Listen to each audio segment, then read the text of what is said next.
दोस्तों, अगर आप घर बनाना चाहते हो या फिर आपका घर बन चुका है, अगर आप उसको देना चाह रहे हो एक्सपेंसिव लुक, तो ये मैं 10 टिप्स देने जा रहा हूँ और मैं वादा करता हूँ अगर ये 10 टिप्स आपने फॉलो कर लिए तो आपका घर लगेगा बहुत ही लग्जरियस और बहुत ही एक्सपेंसिव। तो जो सबसे पहली चीज़ होती है आपको अपने घर में करनी है, उसमें कर्टेन्स को आपको फुल हाइट पे देना है। फॉर एग्जांपल, जैसे अगर ये विंडो आप देख रहे हो, ये विंडो अगर 8 फीट की है, 6 फीट की है, 5 फीट की है, चाहे कितनी भी हाइट की हो, लेकिन आपको जो आपका कर्टेन स्टार्ट करना है वो बिल्कुल सीलिंग हाइट से स्टार्ट करना है। तो जब आपकी कर्टेन आएगी बिल्कुल ऊपर से और बिल्कुल नीचे तक फुल लेंथ में, तो वो एक लग्जरियस फील देता है। और ये चाहे आप आजमा के देख लीजिए, चाहे आप कितनी भी बड़ी विंडो चढ़ा लीजिए या छोटे छोटे विंडो चढ़ा लीजिए, अगर कर्टेन आपने बड़ा चढ़ा लिया और बिल्कुल सीलिंग हाइट से लेकर फ्लोर हाइट तक आपने रखा, तो वो देगा बहुत ही लग्जरी और एक्सपेंसिव लुक। दूसरी जो इंपॉर्टेंट चीज़ जो आपको करनी है वो ये करनी है कि कर्टेन्स को डबल शेड में चढ़ाना है। यानी कि एक शेड आपकी होनी चाहिए लाइट और दूसरी शेड होनी चाहिए आपकी हैवी और डार्क। और इसमें एक चीज़ ध्यान करने की वो ये है कि आपको पाइप्स का इस्तेमाल नहीं करना है, रोलर्स का इस्तेमाल नहीं करना है, आपको चैनल का इस्तेमाल करना है। और चैनल लगेंगे सीधा लिंटल लेवल पे। रोलर्स का इस्तेमाल करोगे या जो पाइप इस्तेमाल करोगे तो वो लग्जरियस फील नहीं देता है। तो चैनल का इस्तेमाल करें, फुल लेंथ हाइट के कर्टेन्स यूज़ करने हैं और आपको डबल शेड में कर्टेन्स को यूज़ करना है। तीसरी जो कि बहुत इम्पोर्टेंट एक चीज़ है जो आपको अपने घर में कर लेनी है, वो है वार्म कलर की लाइट्स का इस्तेमाल करना है। आपको कम से कम हर कमरे में 2 या 3 लाइट ऐसी रखनी है जो कि वार्म कलर की होनी चाहिए, यानी थोड़ा सा गोल्डन लाइट वो डिसिपेट करें आपके रूम के अंदर। तो ये जो गोल्डन लाइट होती है ये बहुत ही रिच लाइट होती है और ये थोड़ा सा रूम को एनहांस कर देती है और साथ में एक रिचनेस की फील आपको देगी। ये चीज़ आपको कर लेनी है।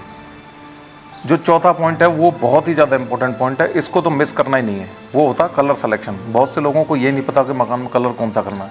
देखिए, कलर चाहे कोई भी करिए, नीला, पीला, काला, कुछ भी करिए आप, लेकिन उसमें यूनिफॉर्मिटी होनी चाहिए। यूनिफॉर्मिटी का मतलब आपका अगर नीला है तो पूरा नीला होना चाहिए, वाइट है तो पूरा वाइट होना चाहिए, बेज है तो पूरा बेज होना चाहिए, ब्लैक है तो पूरा ब्लैक होना चाहिए। मिक्स मत करो कलर्स को, कहीं लाल कर दिया, कहीं पीला कर दिया। जहाँ दिमाग को डिफ्रेंशिएट करना पड़ जाए कलर को, वहाँ पर बदसूरती आई जाती है। तो आपको यूनिफॉर्मिटी रखनी है। आप कोशिश ये करो कि उसमें लाइट शेड रखो। लाइट शेड का फ़ायदा क्या होता है कि छोटे मकानों में चीज़ें बड़ी दिखाई देती हैं। डार्क कलर का इस्तेमाल करो जहाँ पर स्पेस का थोड़ा सा स्कारसिटी है, जहाँ पर जगह कम है आपके पास, वहाँ डार्क कलर्स का इस्तेमाल करो। कॉम्बिनेशन कर सकते हो, प्ले कर सकते हो, लेकिन बहुत ही लिमिटेड प्ले करना चाहिए। लेकिन ज़्यादा से ज़्यादा आपको कोशिश ये करनी चाहिए यूनिफॉर्मिटी रहे। और आपको एक चीज़ और ध्यान रखनी है कि कलर्स जब आप सेलेक्ट करो तो कलर्स को अबंडेंटली उसका कोड उसका बना के रख लो पहले ही। ऐसा ना हो कि एक दीवार पे आपने कोड करवाया, उसके बाद फिर आप कोड पता ही नहीं है आपको, बनवा के ले आई, दूसरी दीवार पे आप वही कलर कराने गए लेकिन उनमें मिसमैच हो गया कलर्स में। तो ये पहले से ही कोड का सिलेक्शन करके रखिए, तो कोड रहेगा तो हमेशा यूनिफॉर्मिटी रहेगी।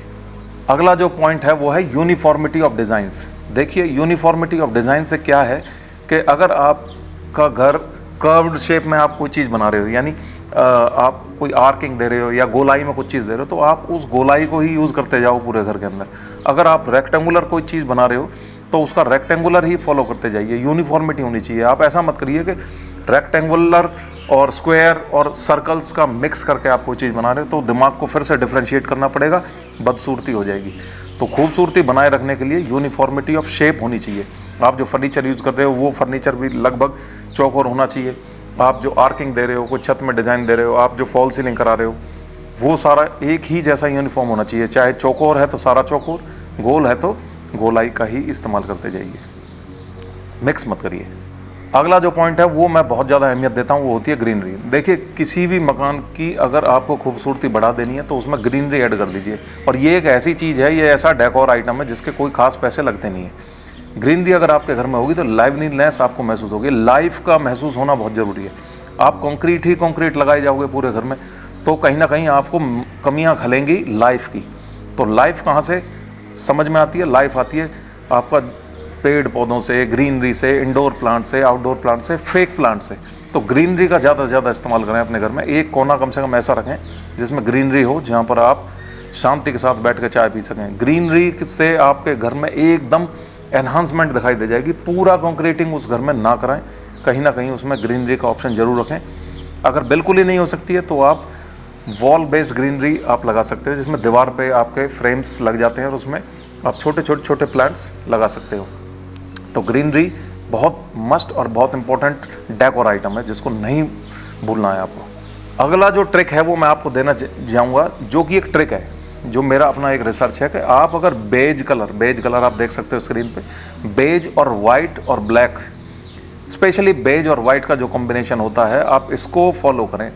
अगर आपने बेज कलर का फॉलो किया, यानी फर्नीचर अगर आप सेलेक्ट कर रहे हो तो बेज कलर आपने सेलेक्ट किया, आपने अगर कोई वुडन कोई आइटम आपने परचेज करा, कोई टेबल आपने परचेज करी, कोई टीवी का स्टैंड आपने परचेज करा, बेज कलर का कॉम्बिनेशन यूज़ करो वाइट कलर के साथ। यानी वाइट अगर आपकी दीवारें हैं, बेज कलर का फर्नीचर है, या बेज कलर की दीवारें हैं, वाइट कलर का फर्नीचर है, तो बेज जो कलर होता है ये एकदम से रिचनेस को महसूस कराता है। तो इसका कॉम्बिनेशन सबसे ज़्यादा इंपॉर्टेंट होता है अगर आपको अपने घर के अंदर लाइवलीनेस और थोड़ा सा एनहांस्ड उसको दिखाना है और उसकी रिचनेस को बढ़ाना है, तो बेज कलर को अपने डेकोर आइटम्स में इस्तेमाल करें। अगला जो पॉइंट है वो इंडोर के लिए है। आपको क्या करना है, अपने जो भी कमरे हैं आपके, या फिर आपका जो ड्राइंग रूम है या लिविंग रूम है, उसमें आप फ्रेम्ड पेंटिंग लगाइए। यानी पेंटिंग का साइज भले ही छोटा हो, लेकिन उसका फ्रेम थोड़ा सा बड़ा हो, और फ्रेम एक ब्लैक कलर का फ्रेम होना चाहिए, और या फिर ब्लैक एंड वाइट का कॉम्बिनेशन वाला फ्रेम होना चाहिए। फ्रेम्ड पेंटिंग आपने एक बार लगा दी, आप देखना ऐसे करके आपके घर की एनहांसमेंट हो जाती है रिचनेस की तरफ। एक दीवार है जिस पे कोई भी पेंटिंग लगी हुई है, एक दीवार है जिस पे फ्रेम्ड पेंटिंग लगी है, तो फ्रेम्ड पेंटिंग को हमारा दिमाग ऐसे रीड करता है, ये एक लग्जरियस दीवार है, यानी लग्जरी का फील आ जाएगा फ़ौरन। आप ये आजमा के देख लीजिए, आपका पुराना घर है, पहले से ही बना पड़ा है, बढ़िया पेंट करिए और उस पर एक फ्रेम्ड पेंटिंग आप कॉम्बिनेशन लगा दीजिए, आप देखिए। अगला जो पॉइंट है उसमें आप लेयर्ड डिज़ाइन का इस्तेमाल करिए। यानी कि जैसे अगर आपका बेड है, बेड पे अगर आपके पिलोज हैं तो बड़े पिलो पहले लगाइए, छोटे पिलो उसके बाद लगाइए। इसको लेयरिंग बोलते हैं, लेयरिंग इफेक्ट। लेयरिंग इफेक्ट को हमारा दिमाग एज ए लग्जरी रीड करता है।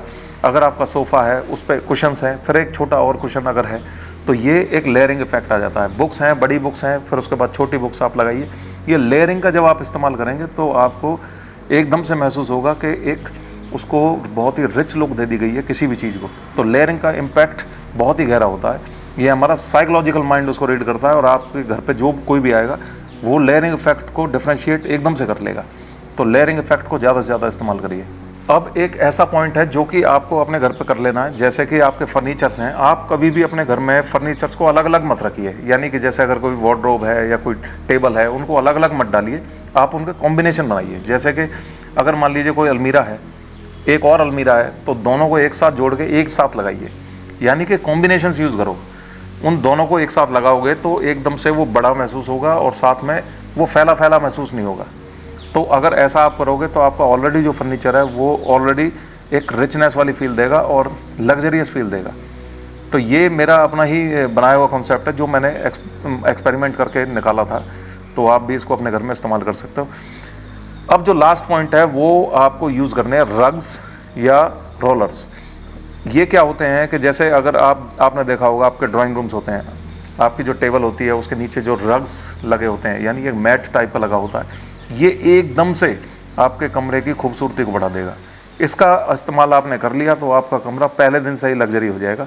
और ये तो मतलब प्रूवन चीज़ है जिसको आप आजमा सकते हो और करके देख लीजिए आज ही। रग्स जो हैं वो ज़्यादा थिन नहीं होने चाहिए, थोड़े हार्ड होने चाहिए, हार्ड मटेरियल होना चाहिए, हैवी मटेरियल होना चाहिए, जो कि फैले ना इधर उधर। जो सिंपल मैट होती हैं वो जो है इधर उधर हिल जाती हैं, तो रग्स जो होते हैं वो थोड़े हैवी होते हैं। रग्स का इस्तेमाल करिए, वही बेज कलर जो मैंने बताया या हल्का हल्का सा ग्रीन शेड का आप रग्स लेके आइए और पहले दिन से ही आप देख लीजिए उसका इम्पैक्ट एकदम पड़ेगा।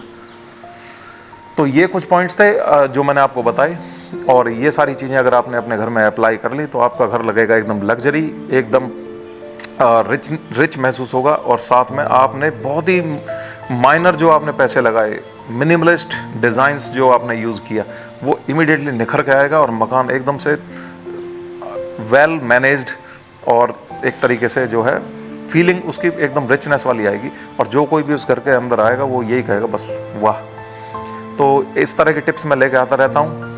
आप चैनल को सब्सक्राइब भी कर सकते हो। अगर आपको वीडियो अच्छी लगी हो तो शेयर भी कर सकते हो। मिलेंगे अगली टेक्निकल वीडियो में, तब तक के लिए अपना ख्याल रखें। नमस्कार, जय हिंद।